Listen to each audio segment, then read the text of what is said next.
Hello good people of the internet and welcome to a DCUO video. In this one I'm going to cover mental controlling and all of its loveliness.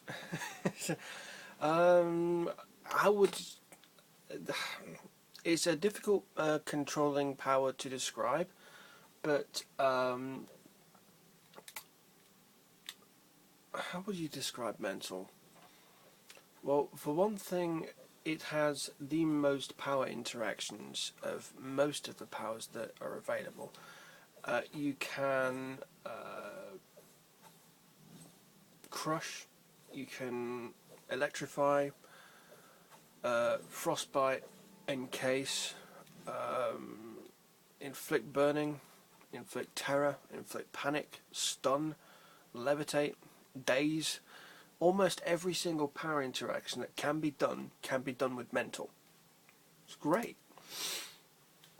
So what I want to go through are the ins and outs for the different way to control with mental, and pretty much go from there. So first things first, I'm going to cover weaponization, which is not the power weaponization, it is the weapons that you use when you are mental.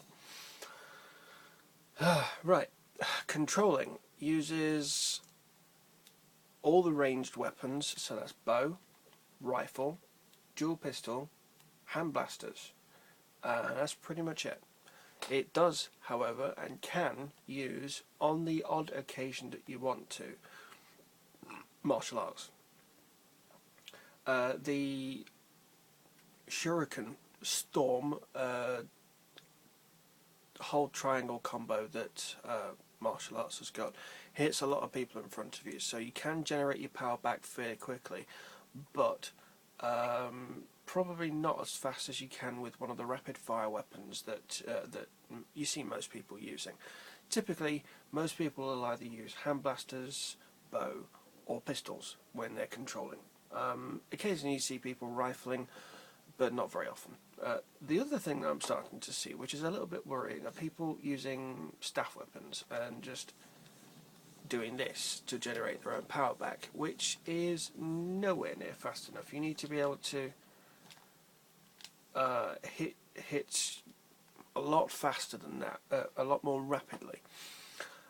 Chief among them, when you're in raids, you do not want to be going up against ads this close, because, well, controllers are super squishy and you'll get pasted, completely and utterly annihilated by the ads. You want to be as far away as possible. That means bow, hand blasters, rifle, dual pistol, or on the off chance you could probably get away with martial arts, but not one that you really want to be going for your first weapon. If you've not come across any ops weapon yet, fair enough, but if you have, I probably would avoid any of the melee weapons. Melee weapons. Right, let's just dive right into it. Mental controlling. There are two distinct forms of controlling that you get with mental. Chief among them is generic controlling, so you just use your powers, do your debuff, and you put your power out, and that's pretty much it. The second, which is far more detailed and involved, is crowd controlling. Depending on how fast I get through this, I may put crowd controlling at the end of the video, I may not. Right. If you're just going ahead and you're wanting to spec totally into just generic controlling, then you can avoid telekinetic push and telekinetic bolt. They're specifically for DPS. I only have them because I crowd control. But because I crowd control, I've also got two spare powers for use with DPSing, so I plug them into those. But if you are generically controlling, you can use cryokinesis and pyrokinesis. These are your healer debuff for pyrokinesis and precision debuff for cryokinesis. They also have the added bonus of putting burning and frostbite onto the ads that you've got in front of them. Problem is, pyro isn't is one of the few powers that mental has, like terrorize, that is solo target. Almost every single power that mental has will hit everything in front of it in a frontal cone, but pyrokinesis is one of those that's just solo target. So you need a fire DPS in your group to spread the fire that you've put on that ad, but not very many fire users will have wildfire in the loadout. Some might, some won't. If you're running with an ice tank, or hopefully from the near future ice DPSers, using cryokinesis will make them love you to bits because you're putting on their frostbite interactions without them doing a thing. Best thing about mental, by far. Right, the other powers that you've got another healer debuff here, which is horrific visage, which turns enemies into ghosts. Very, very useful power in PvP, that's for sure. Phantom Flames, which is a mass defense debuff and inflicts burning too, which is great.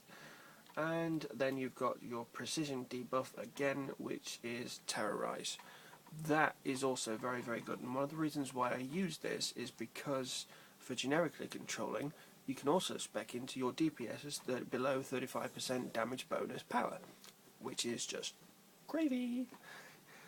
Right, other powers to use, well, I use mostly DPS powers, but I have Mass Hysteria, very useful for DPSing in alerts, solos, and also in PvP as well. Very good in PvP. But you've got that many ads that come out around you that it's also great for the raids. Just pop horrific Mass Hysteria, and you've got, I think, about 6 little ghosts to help you at any one time. It's just great. Grandeur is your aggro strip.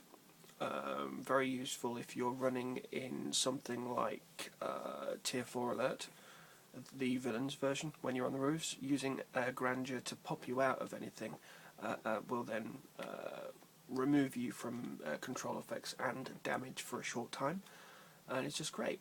Mass Terror, specifically DPS and also controlling crowd control power. That's the crowd controller. Typically when I'm just, I'm not going to go through the iconic powers, they're exactly the same as before. Word of Power, this one, and Wisdom of Solomon. Exactly the same as my hardback controlling. Loadouts, control. If I was generically controlling, that's the way that I would do it. Horrific Visage for the healer debuff, Phantom Flames for the defense debuff, and Terrorize for the precision debuff. Now the problem with Terrorize is that you cannot clip it. You're stuck in the animation, you can't jump cancel out of it, so that is a big problem. But it's one that you have to put up with, unfortunately. But everything else is, you can clip everything. Let's just go into that right now. So if you've got your Power of a Time, your healer debuff, which is just turn that little target into a ghost, defense debuff, which is just put it on fire, just putting out its flames, precision debuff, which locks you in the animation, and that's pretty much that. Now you can clip everything with your instant power out, so let's just do that. Just do, come on, give me power. There we go. Defense debuff and power out, and let's try and clipping. Couldn't. You can't clip Terrorize, unfortunately. Now you can, however, clip the trinket, but you got to be quick. See, it is possible, but it involves swapping triggers and pre-planning how you're going to clip it yourself. You can virtually, with most controlling powers, you can clip pretty much everything. Just get some power back from the dummy. Come on, give me power. There we go, thank you. Now the other thing that you can do, I typically run this loadout when I'm doing anything, and it's a catch-all mental controller's tool belt really. The only time that I'd actually ever change anything would be specifically for the FOSS 3 raid.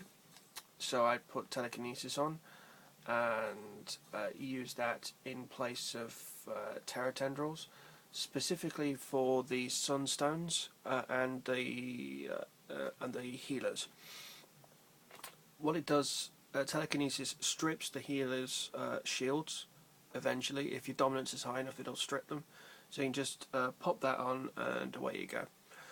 If you've got your DPSs split into two groups when the two sunstones come out, one group can take one sunstone. I can use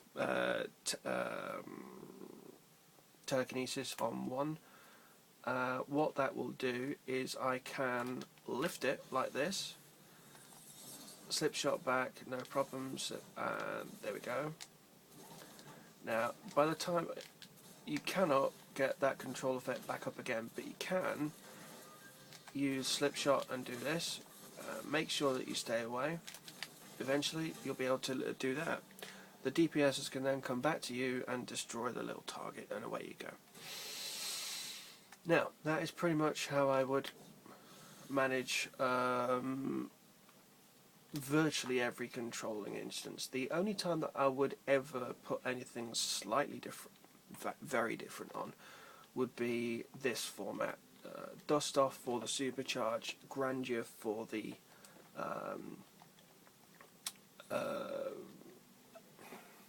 aggro strip and control resistance, and that's pretty much what you need for the villains tier 4 roof section. Grandeur is great for that because you can just pop it and use the consoles on the roofs, which is it's fantastic. Dust off and grandeur is almost a necessity on the roofs, because what you can do is you can pop grandeur, which is great. Other people in your group are probably doing one or two, or maybe even one each of the consoles, which means you've got you just doing one or two. If you've got a full supercharge left, because it's only 50%, it should be 25 or 10 actually, but you can't get everything. If you've got 50% supercharge left, you can use grandeur, activate the console, then use dust off, fly straight in the air, and you're away, no problem. Boom, done. That is the only time I don't run with Word of Power. And that is pretty much my standard controlling loadout. So there you go. Hope that gave you any and all information that you want for generically controlling with mental. If you need any information at all, let me know, and I will get back to you as soon as I can. But the next part that I'm going to do is explaining crowd control. There are two separate ways of doing it, but I'm going to go into depth for each of them. So I'll catch you in a bit. Alright, see you in a bit. Bye.